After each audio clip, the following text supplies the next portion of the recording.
You heard Les Brown just finish that out. Do you believe it's not hard to make the million, but do you believe you can become the man or woman that can do that? Do you believe it's possible? Do you believe it's possible to get to your health goals? Do you believe it's possible to get to the life you don't need a break from? Do you believe, is this a part of your belief system? Is this a part of your mindset? Is this how you operate on a daily basis? Again, a lot of the stuff that we listen to, ladies and gentlemen, always remember, I know this is not new. These are not new concepts to most of us. Most of us just need to be reminded of these things. You just need to be reminded because we know what to do. Most of us know what to do. Most of us know what's holding us back in our health or in our finances or in our relationships or whatever. We kind of already know the answer. The question is, are we doing what we know? Are we doing the things that we know we should be doing in order to get us to the life that we say that we want? That becomes the work, ladies and gentlemen. And again, these things that we hear, they just become reminders. Remember, knowledge is not power, but applied knowledge is power. So you got to take things that you hear and say, "Ooh, that one was for me," and apply it in your life today. Why? So you can get that 1% better every day. So you can get better every day. Kobe Bryant in that video, Mamba mentality, right? The goal is to get better every day, to become the best version of yourself. So that's a question for you. Did you get better yesterday? Did you get better the day before? Like in what area? Because better is subjective according to what areas you're focused on. But there's got to be some area of your life every day that you made an improvement, that you think a little bit different, that you tried something different, that you did something that moved you towards the man or woman that God called you to be every day. Not 5 days on, 2 days off, right? We're not employees. Like it's not 5 days on, 2 days off in your personal growth. It's every day. Did you get better? You have to reflect on that, ladies and gentlemen. You got to think about that. In what areas? Did you become a better mom that day? Did you become a better spouse that day? Did you get better in business? Did you get better in your finances? Did your health improve because you did the right things? You went to the gym, you ate the right food. Did your relationship get better because you chose to have that conversation? Did you call that person? Like these are the things that we're working on. Forget the external things out there. Forget what's happening on the news and on social media and with your family and all these other things that come to distract us. If we're trying to get to the life we don't need a break from, this is the stuff you got to pay attention to. And again, these are just reminders. What I wrote down, hey, take action. Take action. Action is where things start to happen. It's when you start doing, not when you're just thinking, not when you're just sitting and pontificating and sitting in your head and sitting in your thoughts. And that's not how things happen. That's not how we get to the life that we want. That's not how we grow. It's through action. It's through actually doing the things, taking action, building the momentum. So check yourself in your life. How much are you taking action versus how much are you sitting back and thinking about it? My encouragement to you is take more action, remove the fear out of your life. Yes, I know fear will always be there to some degree, but we don't let it rule our life. We don't let it run our decisions. We don't let it control where we're headed. The fears are what hold us back from doing all the things that we want to do in life. It's the fear. It's the fear. We don't know how to overcome the fear of losing our income or changing the job or right having that tough conversation with your family member or with your significant other. We have a fear around the unknown. We have a fear around the change. So if you can limit that fear, everything that you want is on the other side of that. Everything that you want, everything that you're hoping for. But you got to be able to reduce that fear, remove that fear out of your life. Faith and fear cannot coexist at the same time. So if you are operating out of a spirit of fear, you are not operating out of a spirit of faith. So which one do you want to run your life? Which one do you want to be primarily the thing that is controlling your habits and your actions? Is it fear or is it faith? Again, my encouragement to you is to go towards the faith side of things. Do you know yourself? David Goggins in there talked about, right, that being our number one purpose to know oneself, Maslow's hierarchy of needs talks about self-actualization being our highest need. Humans' highest need is to realize oneself, to know oneself. How close are you to that? How close are you to knowing why you do what you do, why you tick, how you get to the emotional place that you get to, why you react a certain way, why you push back against certain things, why your mind is in a certain place, why you do certain things, right? How much do you really know yourself? Not other people. Not how much do you know your child? Not how much do you know your spouse? No, no. How much do you know you? Because once you identify some of your areas, some of the things that you know, hey, I probably can grow in this area. I could probably change this part. I could probably challenge myself in this area. That's how we start that inner work of continuing to grow, of continuing to get better every day. I always love, I forget that admiral's name, but he wrote the book, right, about making your bed. It's such a simple concept.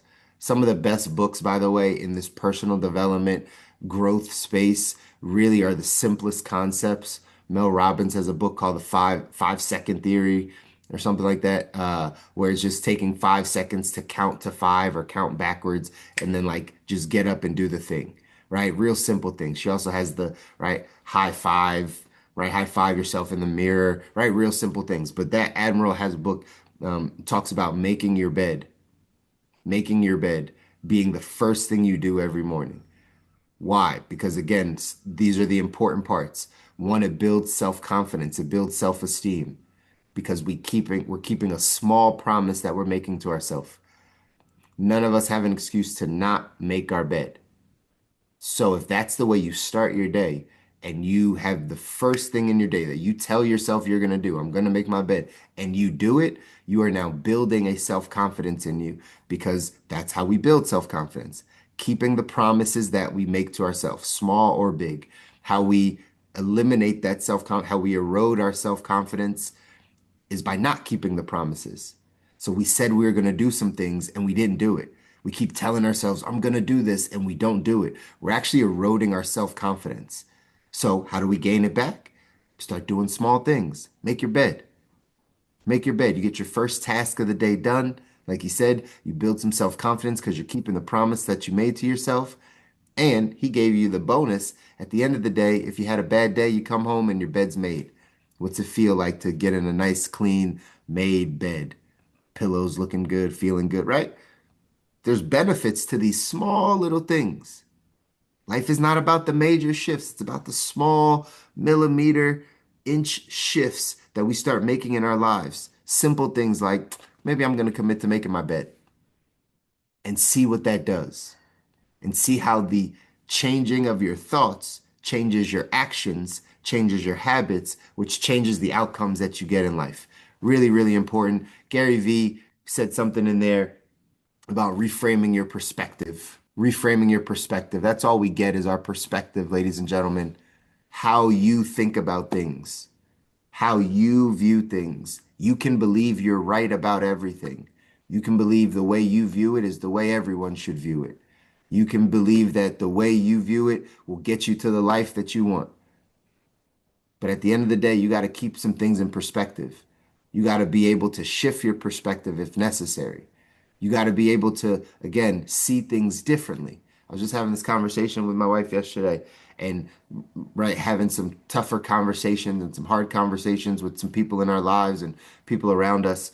And, some people were being a little bit harsh back and forth. And I was like, my natural inclination is to be defensive, right? And to just like kind of cross my arms. And as soon as, right, that happens, just kind of stop taking it in. But I'm like, but that's the opposite of being open-minded.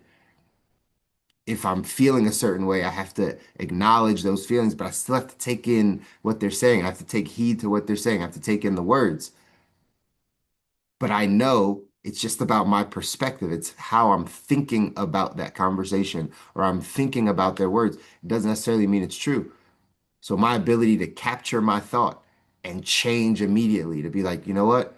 I need to lower this guard. Hey, why are you getting defensive? Hey, what are they saying? That's right. And learning how to do that in real time, not down the line, not after you reflect on the conversation, real time. How do we shift our perspective so that we can get the most out of life, so we can get the most out of the conversations, most out of the people that are around us, that love us, that care for us. How do we do that? But we got to know that this is an important part of that mental toughness, of that emotional intelligence, of us getting to where we want to go. So in our text, the 177 mental toughness secrets of the world class, that's what it says here. Champions keep things in perspective. Text says amateur performers often crack under pressure because they lose their perspective. Their fear of losing overwhelms them to the point of physical, emotional, and spiritual breakdown. The champion knows that the secret to performing well under pressure has more to do with their perception of the event than of the event itself. Excuse me. While the amateur is telling himself that he must win, the pro is reminding herself that it's only a game. Both performers want to win, but the pro always outperforms the amateur under pressure because she has learned how to calm her nerves by putting things in perspective. Some people claim that champions perform better than any other group under pressure. This is not true. There's an inverse relationship between pressure and performance, no matter who you are or what you do. As pressure increases, performance decreases. One more time. As pressure increases, performance decreases. This occurs whether you're Donald Trump or Donald Duck. The reason champions get better results is because they have trained themselves how to perceive the so-called pressure situations. The amateurs perceive it as a threat, which triggers a fight or flight response from the mind and body. Physiologically speaking, the performer believes he is literally fighting for his life. Meanwhile, the pro has convinced herself that the situation is just a game and that nobody dies from losing a game. This championship self-talk can be learned and implemented by anyone, but is rarely picked up on by amateurs. The world class has learned that developing and maintaining a crystal clear perspective on the relative significance of their performance lives is critical to their success. Pressure and performance have an inverse relationship. So this may be talking about more of the athlete side, more of the professional performer, but think about in your life where you have pressure, where life gets hard, where you have to make tough decisions, where you get emotionally overwhelmed. Like it says here, losing, not attaining the things you want, not being the man or woman you want to be, not getting to the places you want in life. The fear of that overwhelms people to the point of physical, emotional, and spiritual breakdown. Take a look at your life, ladies and gentlemen. Are those things that are happening? Are we getting that physical, emotional, spiritual breakdown because we're overwhelmed, because there's a lot of pressure in our lives? There's a lot of pressure for us to do things. So then, if that is the case, then we have to learn how to keep some things in perspective.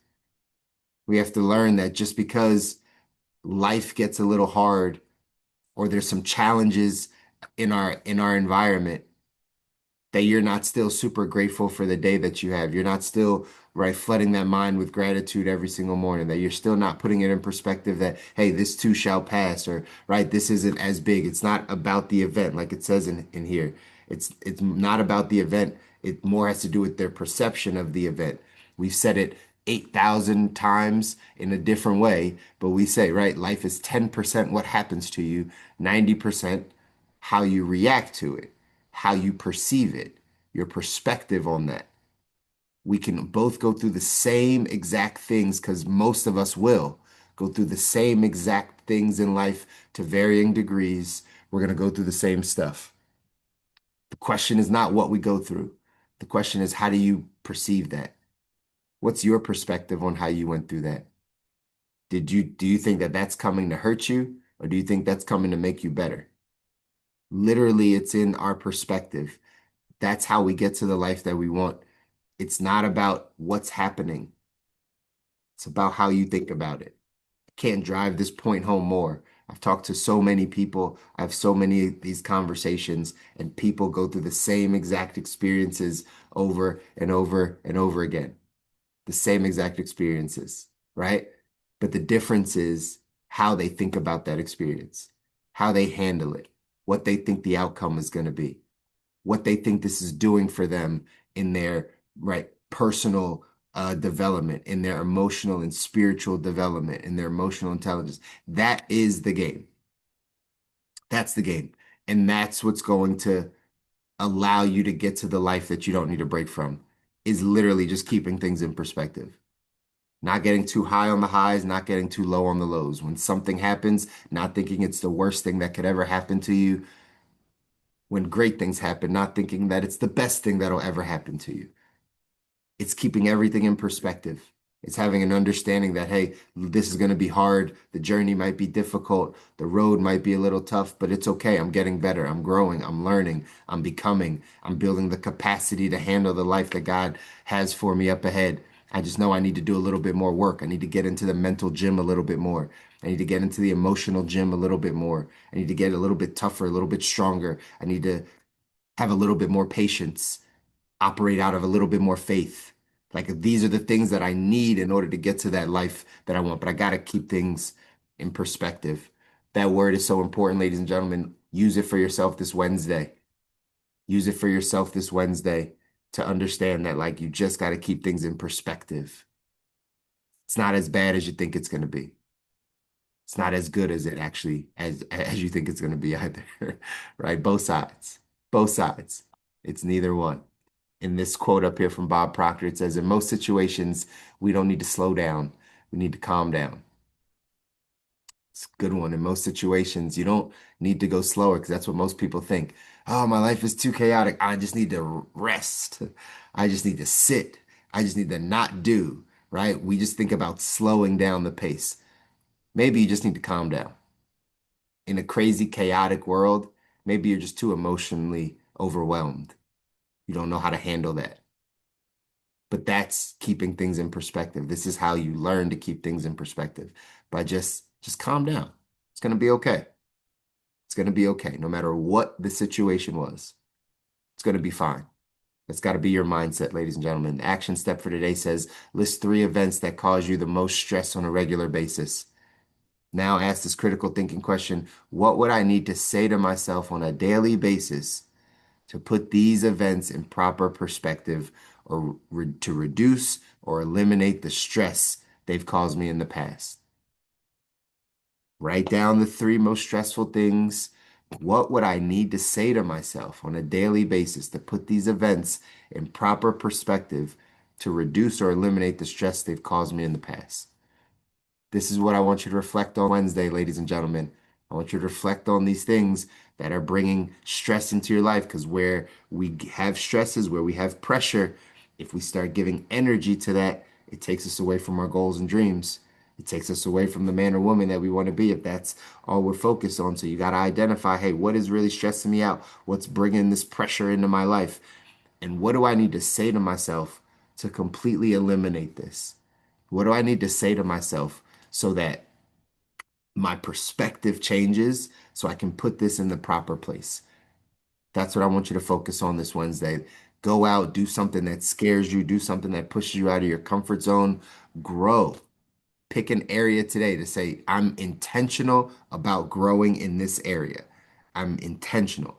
An all-out assault on I'm gonna get better in this area today. Doesn't have to be all the areas, but pick one today on this Wednesday. Don't let just this just be another Wednesday that goes by because it's the middle of the week.